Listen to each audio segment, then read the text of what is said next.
Isprike na kašnjenju za ovaj video i slobodno se raspišite u komentarima na koji način želite da se ja iskupim za ovaj silni nerad.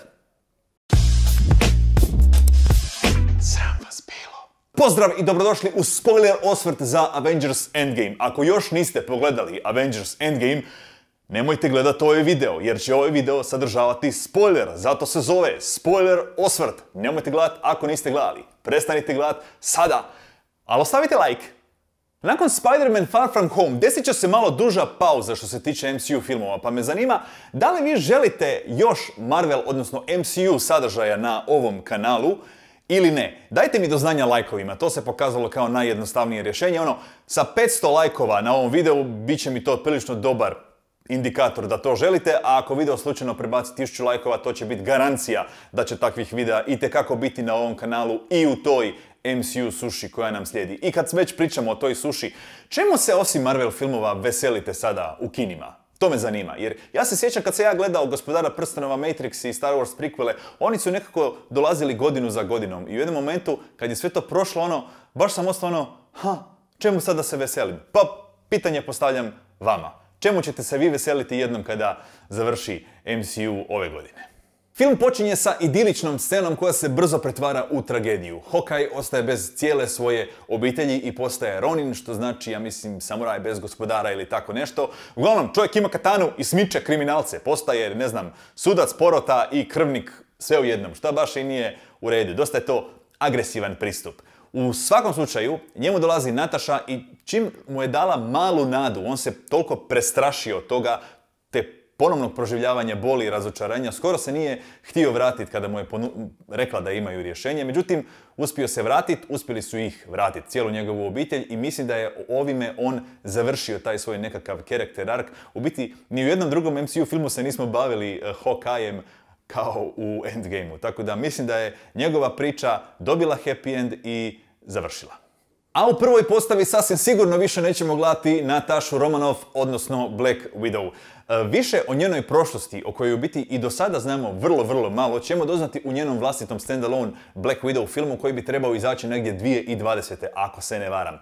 Snimat će se navodno i u Hrvatskoj, pa ako znate nekoga kome može preporučiti da pridržavam Scarlett ili kišobran, suncobran, burek, bilo šta, javite mi se. Inbox, Facebook, tamo sam uvijek prisutan, tako da dajte. Ona se ovdje nesebično žrtvovala i to je bilo jako teško gledat i mislim da je smatrala da se time iskupljuje za svo zlo što je napravila u svojoj prošlosti. Jer znamo da njena prošlost je dosta onako mutna, ali ne znamo što je točno radila. To će nam ovaj film, nadam se, objasniti. I tu borbu između nje i Hawkeya je bilo jako teško gledat i to mi je bio dosta težak trenutak u filmu i jako dobra muzika, odnosno jako tužna je muzika bila oko tog Soul Stone-a uvijek, tako da i za Gamoru i ovdje bolilo je. Reći ću vam, bolilo je. Sad što se Hulka tiče, odnosno u ovom slučaju Profesora Hulka. Ovo je isto jedna od izvedenica iz stripa, međutim, zato što Universal drži prava na film Hulk i ne da, za razliku od Sonyja, Marvelu da naprave kolaboracijski projekt da Hulk stvarno dobije svoj standalone film, morali su to rješavati off-screen. Znači, on je u tih 18 mjeseci nakon Snapa, valjda, uspio se nekako pomiriti sam sa sobom i Hulk i Bruce Banner su sada postali jedno u nekoj lijepoj simbiozi. Šta je simbioza? Googlaj! Šta ti ja sve moram odgovarati? Uglavnom, meni se u biti svidjelo jer na taj način je taj lik isto napravio svoj character arc i završio svoju priču. Isto tako ne očekujem da ćemo ga baš vidjeti u budućim filmovima, možda u nekoj epizodnoj ulozi ili nešto tako, ali ništa puno više od toga. Eto, to je moje mišljenje, a vaše o Hulku slobodno napišite u komentari.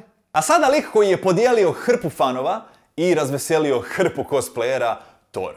Thorov prvi film je po meni najbolji Thorov film, zato što tamo imamo njegov rast i sazrijevanje. U drugim filmovima je to izostalo i meni je jasno da oni nakon tog prvog filma nisu jednostavno znali što dalje s njim.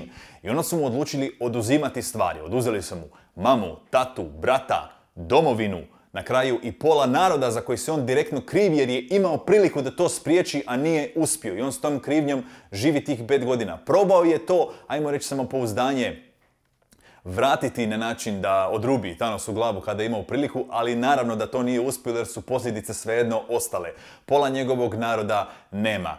I mislim da sada kada su ga sveli na tu ljušturu od čovjeka ga mogu početi graditi nanovo. Ovaj put ćemo to vidjeti u Guardians of the Galaxy, u Asgardiansima, i tome se jako, jako veseli. I by the way, da, Korg ima PewDiePie-eve slušalice, ili barem nešto što bi nas trebalo asocirati na PewDiePie-eve slušalice. I on je ovdje baš jedan dobar primjer kako smo mi sami sebi najveći neprijatelji. On je i dalje bio strongest Avenger, samo zbog tog niskog morala zapustio se i postao, sjena samog sebe. Tako. Tony Stark se u prvom Iron Manu iz površnog playboya pretvara u nešto više. U drugom dijelu se miri s ocem i na taj način dodatno sazrijeva, a u trećem dijelu, osim što vadi šrapnele iz prsa, mislim da se nije ništa dalje od toga prenijelo u daljnje MCU filmove. Ispravite me u komentarima ako griješim. Ona prava prekretnica se desila u prvim Avengerima. Kada je on spoznao da je Zemlja pod vječitom prijetnjom i nije vidio niti jednu drugu osobu na svijetu koja bi ju mogla braniti bolje od njega. Ta briga i zabrinutost je prešla u obsesiju i postala je stvarno prava obsesija, pogotovo kad se desio Ultron, Sokovia i onda na kraju Infinity War gdje je sve eskaliralo. On je našao nekakav mir 5 godina nakon Snapa u Morgan i Pepper, ali to je uvijek bilo u njemu. I kad se pojavila bilo kakva mogućnost da on spasi ono što je propustio spasiti pred 5 godina, naravno da će to prihvatiti. Kogod on drugima na van pričao da je obitelj na prvom mjestu. On je osjećao toliko ogromno grizodušje da je bio voljan žrtvovati sebe za druge. I jednostavno mislim da na drugi način on ne bi mogao naći svoj mir. Ta briga za sigurnost Zemlje bi uvijek bila u njemu i izjedala bi ga i iznutra i ko zna šta bi dobili u budućnosti od njega. Tako da u biti mislim da je dobio kraj kakav je zaslužio i još važnije kakav je htio. I na kraju Steve Rogers. Iako je Tony Stark zvijezda ovog Infinity serijala, da ga tako nazovemo, po meni je njegov centralni lik Captain America. Prvi Avenger i po meni najbolji Avenger. I ono što kaže Agent Coulson u prvim Avengerima, kao dobro bi im došlo malo staromodnog. A koliko bi tek nama toga danas došlo, jer taj čovjek je toliko moralno perfektan da nema nikakav character arc, nije mu potreban, on ne raste, nema potrebe za time, nema se više šta razviti. Ono što je on trebao je tijelo koje će pratiti taj savršen karakter i na kraju ga je i dobio. I naravno, zaslužan je za 2 najepik trenutka u filmu, znači u trenutku kada mu doleti Mjolnir u ruku. Znači, Thor je cijelo vrijeme znao da se on suzdržavao u Age of Ultronu kada ga je pokušao podignuti. Znao je da je vrijedan cijelo vrijeme i Steve mu, ajmo reći tu, nije mu htio povrijediti osjećaje, pa se pravio da ne može dignuti čekić. Eto, tako je to prošlo. I naravno, drugi trenutak kada napokon izgovori Avengers!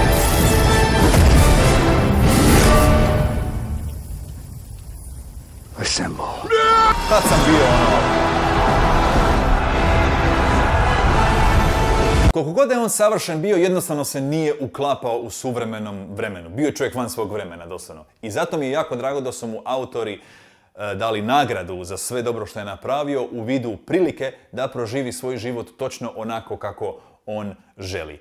I nije mi bilo na prvo gledanje baš čaro zašto je Sam dobio štit, a ne recimo Bucky, ali na drugo gledanje mi se dosta toga razjasnilo. Sam je u biti, njegov lik je temeljen na istim vrijednostima kao i Steveov i stvarno je bilo logično da ga on dobije. Steve je praktički učio neke stvari od njega, jer sjetimo se da je Sam imao onu support grupu sa veteranima. Mislim da su se oni tako nekako i upoznali, a sjetimo se da na početku Endgame-a i Captain America ima svoju support grupu gdje ljudima pomaže da prebrode snappering. Tako da jasno mi je zašto ga Bucky nije dobio i eto, jedan savršen završetak za savršenog lika. Znam da neki grintaju da je rupa u priči to što se on pojavio na toj klupici na kraju filma, međutim sada bih vam volio objasniti kako funkcionira i nadam se da ću vam razjasniti jer čini mi se da nije baš ljudima jasno.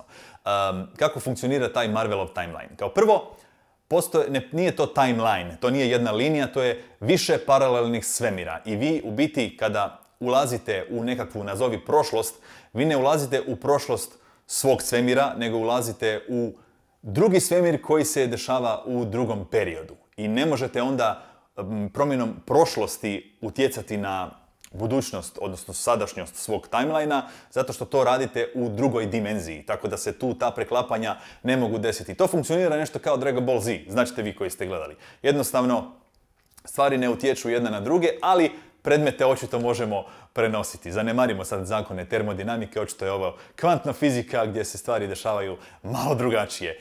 I mislim da je Steve jednostavno iskoristio Pimovu česticu da se vrati i pozdravi sa drugarima i preda štit na kraju. Tako da u tom smislu to mi je drago. I s jedne strane, nadam se da se više taj put kroz vrijeme element pričanja neće forsirati u budućim MCU filmovima, da ćemo se držati tog primarnog timelina, a već je u tom Disney Plus kanalu najavljena takozvana What If serija gdje ćemo imati alternativne dimenzije i situacije što bi bilo kad bi bilo. Eto, to me zanima, ali da kanon bude i dalje na primarnom MCU timelineu. Eto, to je to. A sada da pričamo o onome što mi je malo zasmetalo, a to je taj girl power trenutak. Znači, imamo praktički sve MCU heroine na jednom mjestu i sad oni pomažu Captain Marvel da napravi nešto.